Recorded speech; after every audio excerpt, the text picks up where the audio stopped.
कभी तुमने नोटिस किया है कि तुम्हारी लाइफ में सबसे बड़ा दुश्मन अक्सर कोई बाहर का नहीं होता, बल्कि तुम्हारे अंदर की सोच होती है। ज्यादा सोचना यानी ओवर थिंकिंग, ये एक ऐसी आदत है जो बिना आवाज के हमारी एनर्जी, हमारा सुकून और कभी-कभी तो हमारी जिंदगी के सपने भी चुरा लेती है। सोचो जरा, एक छोटा सा काम करना हो, लेकिन तुम दिमाग में ही उसके 1000 सिनेरियो बना लेते हो। ये सही होगा या गलत, लोग क्या सोचेंगे, अगर फेल हो गया तो, अगर रिजल्ट खराब आया तो, और इस तरह काम करने से पहले ही हम थक जाते हैं। समझ लो, ओवर थिंकिंग एक दीमक की तरह है। बाहर से दिखता नहीं, पर धीरे धीरे तुम्हारी शक्ति खत्म कर देता है, और अगर इसे समय पर कंट्रोल ना किया जाए तो ये तुम्हारी जिंदगी बर्बाद कर सकता है। इसीलिए आज हम मिलकर इस ज्ञान को समझेंगे। ओवर थिंकिंग होती क्यों है, इसे कैसे पहचाना जाए, और सबसे ज़रूरी, इससे मुक्ति पाने के लिए तुम्हें क्या स्टेप्स लेने चाहिए। ये समझना तुम्हारे लिए सिर्फ एक सॉल्यूशन नहीं, बल्कि एक नई शुरुआत बन सकता है। सबसे पहले समझना होगा कि ओवर थिंकिंग असल में है क्या। सोचना बुरी बात नहीं होती, क्योंकि सोच ही तो इंसान को अन्य प्राणियों से अलग बनाती है। लेकिन जब सोच इतनी ज़्यादा हो जाए कि तुम एक्शन लेने से पहले ही कंफ्यूज हो जाओ, तो वही बन जाता है ओवर थिंकिंग। ये बिल्कुल ऐसा है जैसे तुम एक रास्ते पर चलना चाहते हो, लेकिन हर कदम पर रुककर सोचने लगो, इस रास्ते में खतरा तो नहीं, दूसरा रास्ता बेहतर होता क्या, अगर मैं गिर गया तो, और ऐसे सोचते सोचते तुम 1 इंच भी आगे नहीं बढ़ पाते। साइंस भी कहती है कि जब हम ज़्यादा सोचते हैं तो हमारा ब्रेन एक ही चीज़ को बार बार रिपीट करता है। इससे स्ट्रेस हार्मोन कॉर्टिसोल बढ़ जाता है और तुम्हारी स्लीप, एनर्जी और फोकस सब पर असर पड़ता है। रिजल्ट, तुम खुद ही अपने दुश्मन बन जाते हो। मेरे बच्चे, ओवर थिंकिंग तुम्हें सिर्फ 2 चीज़ें देता है, या तो तुम्हें पास्ट के रिग्रेट में फंसा देता है, या तुम्हें फ्यूचर के डर में फंसाए रखता है। और सच ये है कि ना तुम पास्ट को बदल सकते हो, ना फ्यूचर को प्रिडिक्ट। तुम्हारे हाथ में है सिर्फ अभी का पल। जब तुम्हें सिंपल ट्रुथ को समझ जाते हो तो तुम्हारी आधी प्रॉब्लम वहीं खत्म हो जाती है। तुम सोच रहे होगे, अगर ओवर थिंकिंग इतना नुकसान करता है तो फिर हम इसे रोक क्यों नहीं पाते। इसका जवाब तुम्हारी आसक्ति और भय, अटैचमेंट और फियर में छुपा है।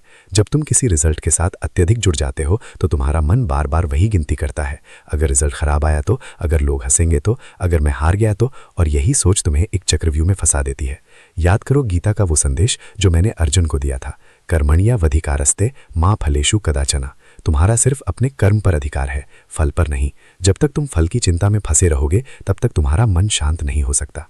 ओवर थिंकिंग तभी रुकता है जब तुम समझते हो कि तुम्हारा काम है अपनी पूरी शक्ति से कर्म करना और फल को छोड़ देना ईश्वर के हाथ में। जिस दिन तुमने ये सीख लिया, उस दिन तुम्हें जिंदगी में ऐसी शांति मिलेगी जो ना तुम्हारा दिमाग तोड़ पाएगा, ना दुनिया के लोग। ओवर थिंकिंग का असली इलाज है श्रद्धा और विश्वास। जब तुम अपने मन में ये विश्वास पैदा कर लेते हो कि जो होगा अच्छे के लिए होगा, तो तुम्हारा मन स्वयं शांत हो जाएगा। ये समझना जरूरी है कि ओवर थिंकिंग सिर्फ एक छोटी सी आदत नहीं है, ये तुम्हारी पूरी जिंदगी का रास्ता बदल सकता है। सोचो, जब तुम लगातार ज्यादा सोचते हो तो तुम्हें लगता है तुम प्लान बना रहे हो, लेकिन असल में तुम सिर्फ अपना समय और शक्ति बर्बाद कर रहे होते हो। एक्शन लेने की जगह तुम्हें डाउट और फियर घेर लेता है। इसका असर तुम्हारी लाइफ के हर पहलू पर पड़ता है। स्टडीज में फोकस कम हो जाता है और मार्क्स उतने नहीं आते जितनी मेहनत की हो। करियर में तुम्हारा डिसीजन मेकिंग स्लो हो जाता है और माँ का हाथ से निकल जाता है। रिलेशनशिप्स में तुम अननेसेसरी सोचकर अपना और अपनों का सुकून खत्म कर देते हो। और सबसे बड़ी बात, तुम्हारी हेल्थ। ज्यादा सोचना तुम्हारी नींद, तुम्हारी एनर्जी और तुम्हारा इनर पीस तोड़ देता है। जब मन की शक्ति बर्बाद होती है तो तुम अपने असली पोटेंशियल तक कभी नहीं पहुंच पाते, और जो जीवन ईश्वर ने तुम्हें एक वरदान के रूप में दिया है, उसका सही अनुभव तुम नहीं कर पाते। इसीलिए ओवर थिंकिंग को समझना और रोकना बहुत जरूरी है, क्योंकि सिर्फ ये एक आदत तुम्हें अंदर से मजबूत या कमजोर बना सकती है। याद रखो, तुम्हारी जिंदगी का रास्ता तभी साफ होगा जब तुम अपने मन को क्लैरिटी और शांति दोगे। अब तुमने समझ लिया कि ओवर थिंकिंग क्या है, क्यों होता है और कैसे तुम्हारी जिंदगी को प्रभावित करता है। लेकिन अब सवाल ये है, इससे बचना कैसे है। मैं तुम्हें कुछ स्टेप्स बताऊंगा जो अगर तुमने अपनी डेली लाइफ में अपनाए तो तुम्हारा मन शांत हो जाएगा और तुम अपनी एनर्जी को सही डायरेक्शन में लगा पाओगे। 1. अपने मन को लिखना सीखो। जब तुम्हारे मन में हजारों सोच चल रही हो तो उन्हें सिर्फ अंदर दबाकर रखने की जगह कागजों पर लिखो। जब तुम अपने थॉट्स लिखते हो, तुम्हें क्लैरिटी मिलती है कि कौन से विचार इंपॉर्टेंट हैं और कौन से सिर्फ मन का भ्रम। ये बिल्कुल ऐसा है जैसे तुम अपने दिमाग का अननेसेसरी कचरा साफ कर रहे हो। 2. छोटे छोटे काम पर फोकस करो। ओवर थिंकिंग तब होती है जब तुम बड़ा टास्क एक ही बार में देखने लगते हो। इसके बजाय अपने काम को छोटे छोटे स्टेप्स में डिवाइड करो।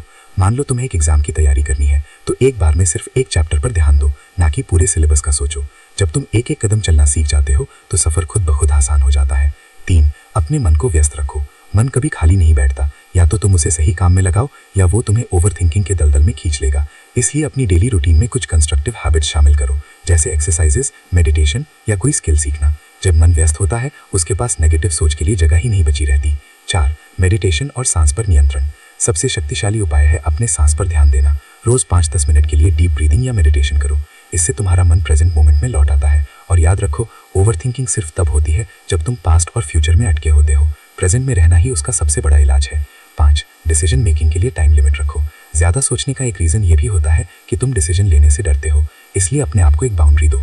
जैसे, मैं इस डिसीजन पर 24 घंटे में डिसाइड कर लूंगा। इससे तुम्हारा दिमाग हैंडलेस सोचने की जगह एक फोकस्ड कंक्लूजन पर पहुंचता है। 6. श्रद्धा और विश्वास को जगाओ। सबसे बड़ा उपाय है अपने मन में विश्वास जगाना कि जो हो रहा है वो तुम्हारी भलाई के लिए हो रहा है। जब तुम ईश्वर पर छोड़ देते हो तो तुम्हें हर छोटी बात के लिए टेंशन लेने की जरूरत नहीं पड़ती। मेरे बच्चे, याद रखो, तुम्हारा काम है अपनी पूरी शक्ति से कर्म करना और फल की चिंता छोड़ देना। अगर तुम इन स्टेप्स को अपनी डेली रूटीन का हिस्सा बना लोगे तो धीरे धीरे तुम्हें खुद लगेगा कि तुम्हारा मन ज्यादा शांत, ज्यादा फोकस्ड और ज्यादा मजबूत हो गया है। ओवरथिंकिंग एक दिन में नहीं जाती, लेकिन जब तुम लगातार अपने मन को ट्रेन करते हो तो वो तुम्हारा सेवक बन जाता है, मालिक नहीं। मेरे बच्चे, जिंदगी का असली सुख एक्शन में है, ना कि अनंत अनावश्यक विचारों में। ओवरथिंकिंग तुम्हारे जीवन का वो अंधेरा है जो तुम्हें रोशनी देखने से रोकता है। लेकिन याद रखो, अंधेरा चाहे कितना भी गहरा हो, एक छोटी सी रोशनी उसे मिटा देती है। वही रोशनी तुम्हारे अंदर छुपी है, तुम्हारा विश्वास, तुम्हारी शांति, तुम्हारी क्लैरिटी। जब तुम सीख जाते हो अपने मन को संभालना तो दुनिया की कोई भी परिस्थिति तुम्हें हिला नहीं पाती।